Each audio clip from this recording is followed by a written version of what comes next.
नमस्ते दोस्तों।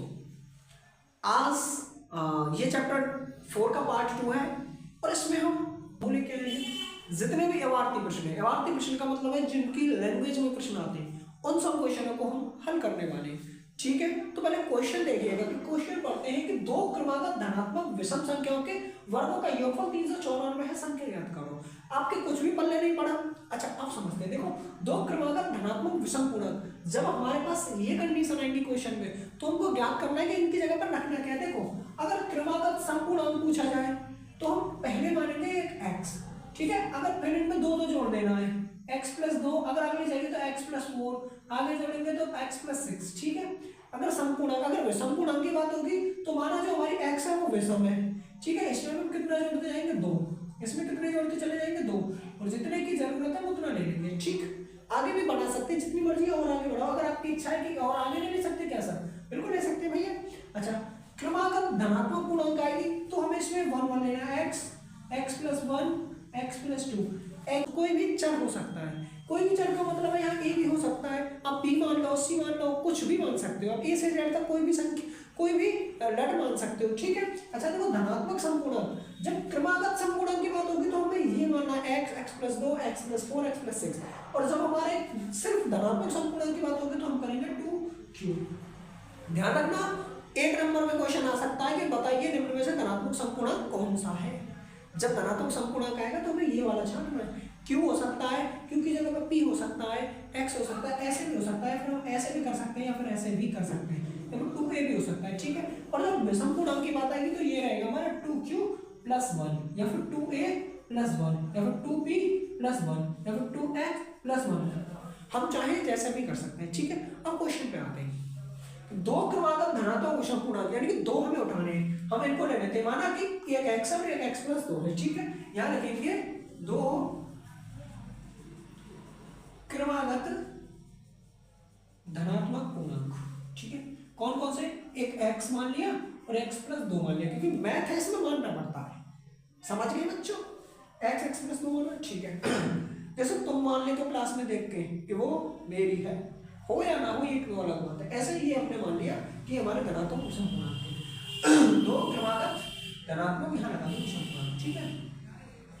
अब क्वेश्चन पढ़ते हैं, संख्याओं वर्गों का योगफल, मतलब ये दो संख्या हो गई, इनका वर्ग करना है और जोड़ देना। x का वर्ग कितना रहेगा, x वर्ग का मतलब होल स्क्वायर कर देना है और इनको जोड़ देंगे, वर्ग हो गया, दोनों का वर्ग किया और जोड़ दिया, बराबर कितना लिखना है 394। अब हमें इसको हल करना है, ठीक है। देखो ये तो x² हो जाएगा, इसको a + b के होल स्क्वायर में खोलेंगे, a² + b² प्लस के 2ab = 394। ये हो जाएगा x² प्लस के x², 2 दूनी 4, 2 और 2, देखो 2 का वर्ग है, ठीक है। इस वर्ग का मतलब है 2 × 2 बराबर कितना आ जाएगा 4। कोई समझ, आगे देखते हैं। 4 हो गया, देखो 2 दूनी 4x = 394, ठीक है। देखो x और x सेम है तो जुड़ जाएंगे 2x², x वाले को इधर लेंगे 4x प्लस के 4, इसको इधर लेंगे बराबर से तो माइनस के 394 बराबर 0, ठीक है। अब यहाँ से 2x² प्लस के 4x और माइनस के 390, क्योंकि 4 को इसमें से काटेंगे तो 2 को इसमें से कॉमन लेंगे, यहाँ से बाहर 2x², यहाँ पे बचेगा 2x, यहाँ कितना बच जाएगा 19, 18 दूनी 19 दूनी 38, 195 बराबर 0। अब इसके हमको करने फैक्टर और इस 2 को 0 मांगेंगे तो x² प्लस के 2x और माइनस के 195 बराबर कितना हो गया 0। अब हमको क्या करना है, अब हमको इसके करने फैक्टर, हमको करने गुणनखंड, ठीक है। मैं गुणनखंड करना बताता हूँ। देखो भाई ये माइनस चिन्ह है तो हमको घटा के कितना लाना है 2, 195 के हम खंड करते हैं, ठीक। यहाँ पे देखो 195 के हमने खंड किए, सॉरी पहले 5 करेंगे, 5 के 15 और 45, फिर 3 करेगा 13 और 13 का 13 आ गया। अच्छा, अब इनसे व्यवस्था करने वाला 13 है, 5 या 15, अगर 15 में से 13 चले जाएंगे तो 2 आ जाएंगे, बिल्कुल आ जाएंगे। तो लिखते हैं पहले x² प्लस के 15x प्लस के 13x और माइनस के 195 प्लस में लिखेंगे कि घटाना है ना माइनस। अब देखो कॉमन लेंगे, x कॉमन लेंगे तो x प्लस के 15 माइनस 13 कॉमन लेंगे तो x प्लस के 15, क्योंकि 13 का डिवाइड करेंगे तो 15 आएगा। एक क्वेश्चन में एक माइनस 13 और एक में x प्लस के 15, ठीक है। अब बराबर 0, इनको वैल्यू निकालनी है, x - 13 बराबर 0 तो x बराबर 13 और x + 15 बराबर 0 तो x बराबर -15। ध्यान रखना एवारती प्रश्नों में, ऐसे प्रश्नों में हम माइनस की संख्या को नेगलेक्ट कर देते हैं, मतलब उसको लेना ही नहीं है। प्लस की लेनी है 13, ठीक है। तो इस बार आपने कितनी आ गई 13, तो यहाँ पर भी 13 रखेंगे, 13 प्लस के 2 और 15, तो हमारी दो संख्या आ गई, एक तो आ गई 13, एक आ गई 15, तो हमारा आंसर हो जाएगा 13,15। अगर इनका स्क्वायर करके जोड़ोगे तो इतना ही आएगा, ठीक है। अब देखते हैं नेक्स्ट क्वेश्चन। क्वेश्चन समझते हैं, पहले क्वेश्चन समझ में आना चाहिए कि देखो किसी संख्या और उसके व्युत्क्रम का योग 2 है, संख्या बताओ। कहने का मतलब सीधा सीधा है कि एक संख्या है, माना संख्या x, माना जो एक संख्या है वो कितनी है हमारी x है। अरे यार मान सकते हो, मानने में क्या देता कि वो वाली एक ही है, आराम से मानो। माना संख्या x, अच्छा उसका व्युत्क्रम उल्टा कर दो, तुमने उसको अपना माना, उधर से उल्टा मिल गया, तो उसको उल्टा कैसे करेंगे, व्युत्क्रम को तो उल्टा, तो उल्टा देखो, उल्टा इसके नीचे सबके नीचे एक रहता है ना, तो इसका व्युत्क्रम हो जाएगा, व्युत्क्रम होगा 1 ऊपर चला जाएगा, x नीचे आ जाएगा, ठीक है, उल्टे हो गए। व्युत्क्रम का योग 2 है, अगर इन दोनों को जोड़ दें, उसने बोला है योग, योग का मतलब होता है जोड़ना, संयोग, योग संयोग मान रहता है मिलना, ऐसे ही जब इन दोनों का संयोग होगा, फिर योग होगा तो कितना देंगे 2, ऐसा जोड़ते हैं, जब दो लोग, जब दो संख्या जोड़ते हैं तो 2 ही होता है भाई, 2, ठीक है। अब इसको हल करना है और हम इसे क्या करेंगे, तो क्रॉस मल्टीप्लाई करेंगे, बस मल्टीप्लाई में करी होगी एक्स स्क्वायर प्लस के 1, इन दोनों का आपस में मिला x बराबर 2, ठीक है। अब एक्स स्क्वायर प्लस 1 ये उधर भाग जाएगा 2x, ठीक है। अब x करेंगे, अब इसके करने घट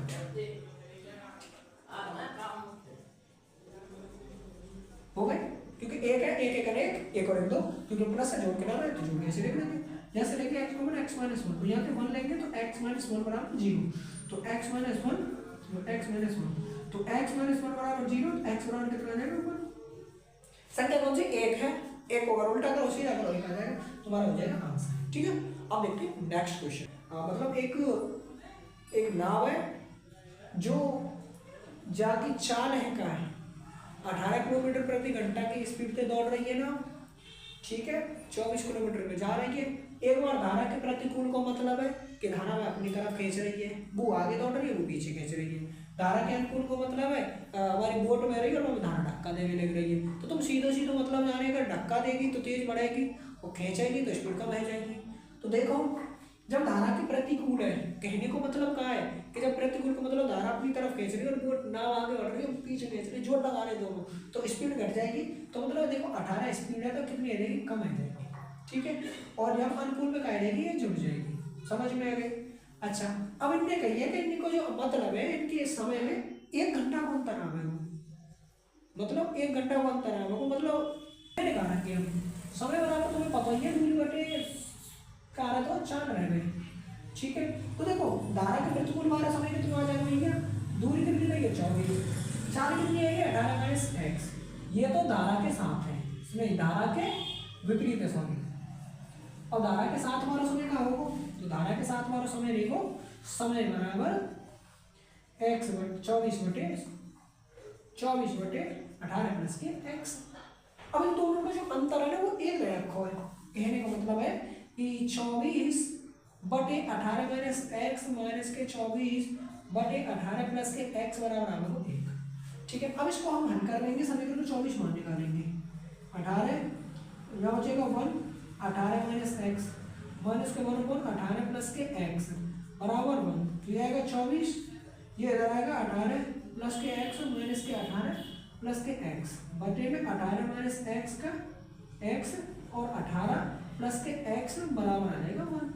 अब देखो 18 से 18 कट गई, ये 24 है, ये x कितना हो जाएगा 24 गुणा 2x, क्योंकि एक x है 2x, तो ये हो जाएंगे 18 स्क्वायर माइनस x स्क्वायर बराबर के 1, ठीक। 24 दूनी 48 है, ये उधर चले जाएंगे, 18 का वर्ग 324 माइनस के x स्क्वायर। अब क्या करना है हमें, अब इसको इधर ले लेंगे, तो x स्क्वायर माइनस के 324 और प्लस के 48x। अब इसके हमको करने हैं फैक्टर, प्लस के 48x और माइनस के 324 बराबर 0। अब हम 30 फैक्टर कैसे करेंगे, फैक्टर वाले चैप्टर में मैंने आपको फैक्टर बता दिया है, ठीक है। तो मैं इसके डायरेक्ट फैक्टर कर देता हूँ। जब आप इसके फैक्टर करोगे तो हमें घटा के 54 माइनस 6x और माइनस के 324 बराबर 0, ठीक है। फैक्टर बता चुका, इसके खंड करेंगे तो ये हो जाएगा x प्लस के 54 माइनस के 6 और x प्लस के 54 बराबर 0, तो x माइनस के 6 आएगा, एक आएगा x प्लस के 54 बराबर 0, तो x बराबर 6 और x बराबर -4 और माइनस की वैल्यू इन सवालों में हमें कतई नहीं लेनी है। x बराबर 6 आ गई तो हमारी इसकी चाल कितनी हो गई 6, हमारा तो x बराबर 6 धारा की चाल हो गई 6, हमें यही याद करना है। ठीक है, अब देखेंगे नेक्स्ट पार्ट में। Thank you.